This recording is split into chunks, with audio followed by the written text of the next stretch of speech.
Welcome to ZKast, everyone. I'm ZS Caraval from ZK Research, and I'm here in New York. It's NRF week. I'm with Niki Hall, Chief Marketing Officer at Five9. Niki, how you doing? I'm doing great, ZS. Thanks for having me. Yeah, you've been at Five9 now for going on a little over a year now, back, right? Oh, back, yes, because I'm a boomerang. Yeah. So I was 2 years at Five9, left for 5, and been back for a little over a year. Yeah, but you've been heavily involved in customer experience for quite a while now. So Yeah.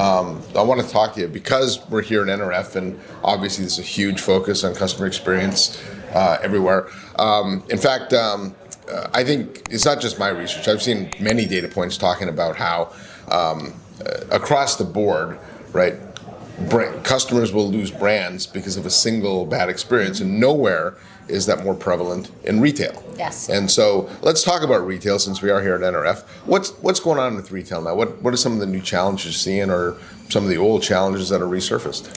Yeah, I think the biggest challenge still remains that connected, seamless experience. Customers really just want to be known every time they interact with the brand. Whether or not it's first touch with an e-commerce site where you've engaged with them, understand me, what am I looking for, give me personalized experiences, to the point where they check out or they need to do a return, or they come back to the site and they're looking for something to complement something they just purchased. They want to be known and made easy for them. Yeah. In fact, my conversations, I've done a couple of different CIO sessions, and one of the common themes that comes up, and I don't care if it's gaming, hotels, traditional retail, is choice, right? There's so many ways for customers to interact with brands, both, with physical brick and mortar stores, but also virtual. You might have some customers that want to be able to buy online, pick up in store, or go to the store, buy it there, and have it delivered to your home. And some might want to do it over text message. Some might want to do it over, chats. Some might want to talk to a physical person. And so this concept of choice, we've never had so much choice. And I think a lot of brands struggle with how to be able to deliver that in a way that's meaningful and personalized. And I think what we see with a lot of our customers solving that is using a blend of AI. Well, number one, you need to have the right technology. Yeah. You need to have the right platform. You were talking about all the different channels. We call that omni-channel, right? So having all the different channels, be able to understand your customer and service your customer in the highest time of need. We see brands who are super successful doing it, some large retailers, Puma, Walgreens, others, Estee Lauder, by using a blend of AI, and AI is not new, it's been around forever, but now because of Gen AI over the past couple of years, now agentic AI, using a blend of AI and then humans to provide that choice. With omni-channel, what's interesting about that is the definition of it continues to expand, right? From voice to voice to text to voice. But now we're bringing in, you had mentioned agentic AI, all these virtual agents, which are in some ways indistinguishable from humans. How do you think customers will react to those? For fast resolution to a problem, something that's super simple, customers are really engaging with chatbots and voice bots. In fact, Metrigy Research just put out some latest study that talked about there was a 50% rise year over year in retailers using chatbots and voice bots. And by the end of 2026, 70% of retailers will have these voice bots and chatbots on their website. But you still need to have a human, right? It's the technology and the humans working hand in hand, which is really needed. And it's not, sometimes people just have chatbots where it's transactional, and it's not integrated into the system, into the actual CRM or the e-commerce site or the customer service platform, if you will. Then it's just super transactional.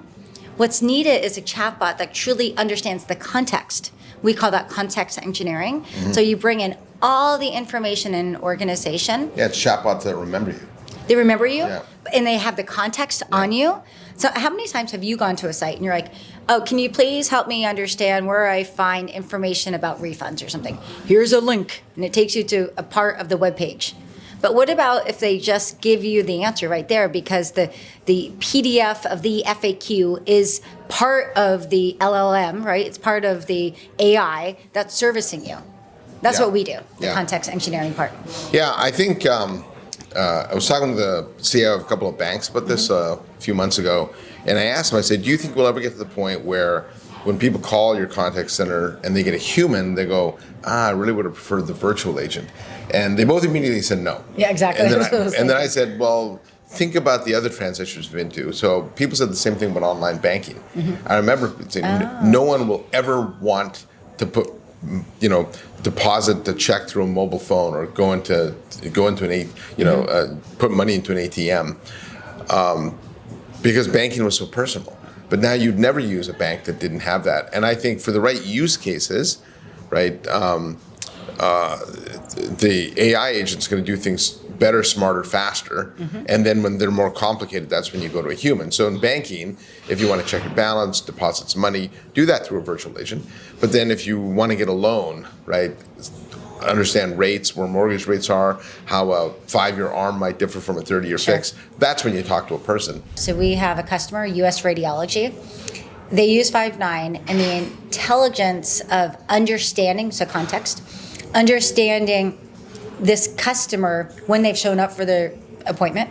And oh, by the way, when it's bad weather, 90% of the time they reschedule their appointment. So what they've started to do was proactively send them notification saying the weather's going to be bad tomorrow, it's forecasting to be snow. Would you like to move your appointment to next week? And the customer says yes. So then they've lowered the amount of missed appointments. Yeah, because missed appointments cost healthcare organizations millions of dollars every year. Yeah, exactly. How do we bridge the gap to give brands this complete view of customer experience? Because I don't think when you think of all the different tools that are used in between, there's no one that really has that end-to-end view, right? Yeah, I think it starts with having the right technology and making sure it's integrated across the customer journey. So we call it the 9 vision because we're Five9. And this vision is to have like a seamless view of your customer through every touch point, from very, very, very first touch, which is marketing. So all the, like, whether or not it's advertising in TikTok, which will go away, but advertising. Maybe not. Maybe not. Yeah. Advertising to when they engage, now they have awareness of the brand, so they go to the website, see e-commerce. So it's a marketing, commerce, sales, so your CRM and how you sell them, revenue intelligence, all the way to customer service. So our view is there should be this like single platform that provides businesses the intelligence across every touch point.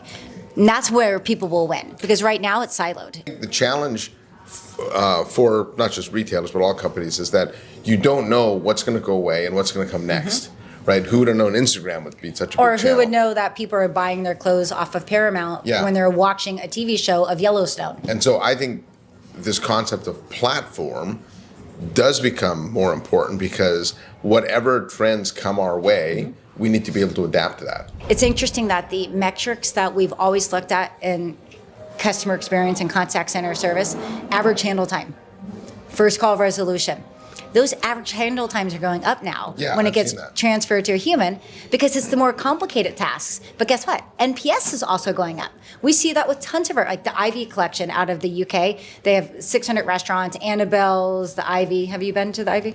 I'm not. In London? They were servicing 9,000 calls a day. They started using technology to help service that, Five9 tech, and they reduced 35% the number of calls because it was just automated. And then the other people were used to hire to handle the VIPs. Oh, yeah. Increasing CSAT. Yeah. And so how do we move into this world of virtual agents and technology, but not forget the human touch? Because I do think there's a risk of doing that, and I've seen chatbots and things in the past where companies over-rotated.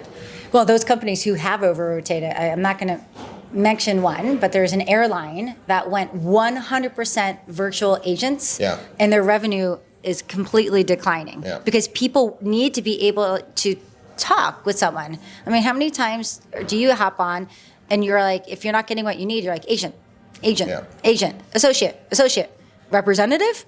Yeah. For retailers out there thinking about their, how to plan out what they want to do for the next few years and bring AI in and service customers better and, and I guess sell better. What are a few pieces of advice you can give? Number one, make sure you have the technology. and not standalone technology. Make sure it's integrated into your full stack between marketing, commerce, sales, and service. Because how can you get an end-to-end view if it's not integrated? And that's what customers are looking for. They want to be known, they want to be serviced.